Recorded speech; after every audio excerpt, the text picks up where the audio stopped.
Hey, everybody out in Leeds Geeks lands. Jeez. So we're in September, and so today I'm going to be talking with Eric, and Eric and I are going to be talking about the first 6 months as an ISA and the five things that you really need to concentrate on.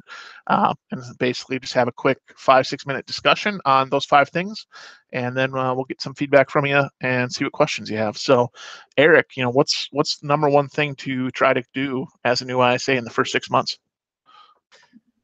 Yeah, so the things that I would recommend mastering in the first 6 months, definitely intros would be the number one. So just that opening line to say it confidently. I think I struggled a lot with that, and obviously when you're just starting out, you get.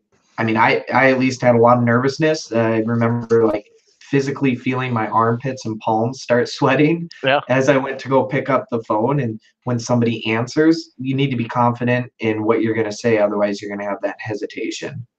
Okay, that makes sense. Yeah, the first 10 seconds, having that confidence so you can actually get Mhm. the conversation moving. What's the second thing? Mirror and matching.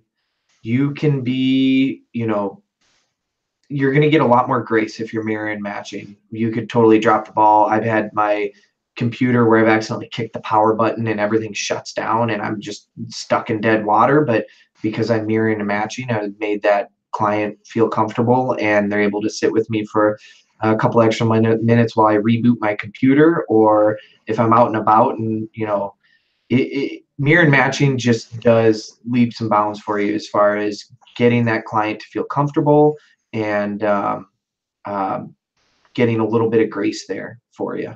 No, definitely. So intros, having confidence, mirroring and matching, so making that client feel comfortable. What's the third thing? For number three, I put when to say no. Um, Starting out, I was very eager to say yes to a lot of things, and I was very afraid to say no to any sort of clients or potential leads. And there are times and places where you just need to say no to someone. And maybe I could probably do a whole separate video on when to say no, but I can definitely give some examples of clients where I thought, boy, they are not going to work well with our team structure, Hmm. and we shouldn't take them on as a client because it wouldn't be good for them, and it's not going to be the best fit, and it might be miserable for any of our agents to work with them. Okay. Yeah, I think we should do a separate segment on that. That'd be great. Yeah. So yeah, having confidence on the intro, making that client feel comfortable with mirroring and matching, learning to say no. What's the fourth thing? Number four, follow up and pipeline management. So that's setting those reminders at the appropriate time. And it's going to be rough when you start out. You're going to be setting reminders, and then you're going to come on those people 6 months later and just say, oh, why did I set this so far out? I should have set it for 3 weeks after I initially talked to them. You're also going to come up on leads where you set them for like the next week and you're like, why did I set this for this time? I could have waited 3 months to Hmm. talk to them. They're not going to be ready for a long time. And, that you just need to be conscious of when you're setting it and always ask your question, why am I setting this follow-up reminder for the date that I'm setting it for? What's the purpose behind it? And that'll probably let you hone in a little more on, um, why you're doing it, and make you consciously think about that decision. Yeah, I think that's a good way to look at it is why am I doing this? Why am I setting it for this date? Um, a lot of us just set it very loosely at the beginning and Mhm. really don't have any structure. And so structuring it is the number one thing you can do to make your pipeline management easier. And what's the last thing, Eric?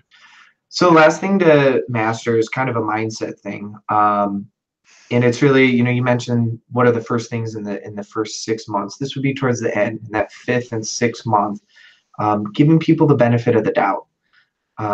When you first start out, you might be just grinding through calls in order to build out up your pipeline. It's easy to get a negative attitude about the people that you're talking to when you hear no, or when you're hit with a lot of resistance. And then when you get to that fifth or sixth month, you're starting to build out your pipeline a little bit.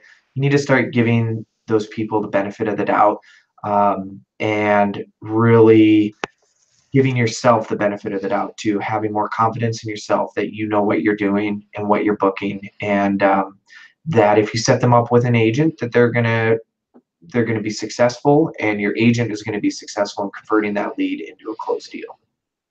And so when you're saying benefit of the doubt, I mean, let's dig down into that a little bit, Eric. What do you actually mean by that? I feel like when I first started out, I wanted all of the leads to hit certain wickets so that when an agent got it, they would say, "Oh, this is a lead from Eric. He sets good appointments and only the best appointments." I don't know if I had the um, I think maybe when I first started out, I was simultaneously operating in black and white. Either it's a qualified lead or it's not a qualified lead, not looking in that gray area. And there's a lot of money to be made in that gray area. Those people that aren't yet pre-approved or maybe are looking for the right home but aren't on a hard timeline. They don't need to buy immediately.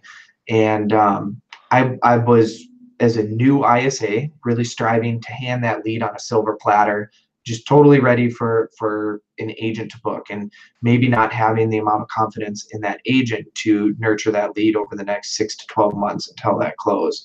But yeah, I think I said no to a lot of potentially good business, but at the same time, I was also trying to book as much. And I don't know if I can articulate it very well. I think I'm failing to articulate what I'm trying to get across there. No, I think you're articulating it. I mean, I think when you first start out, things are either a yes or a no. And with the ISA realm, there's a lot of maybes. And so, I mean, the general rule that I use is basically, if it's over 60%, I try to go for setting the appointment. Meaning, if there's no red flags and I'm 60% confident this is going to move forward, I'm going to do it.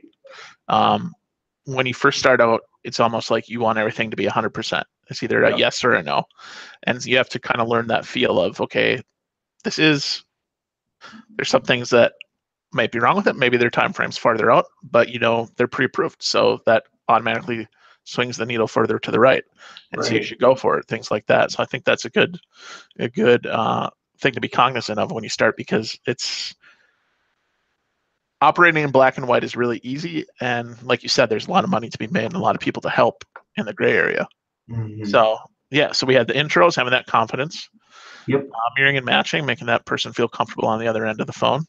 When to say no, learning to say no if it's not right for the client. It may not be right for us. Pipeline management, which is a whole separate thing. I think we could do videos on each of those. And then kind of that mindset of, trying to find that comfortable when to say yes to the right things, and when to say no. Any other things you got to add for the first 6 months? Nope, that's it for now. I only wrote down 5. Yep. All right.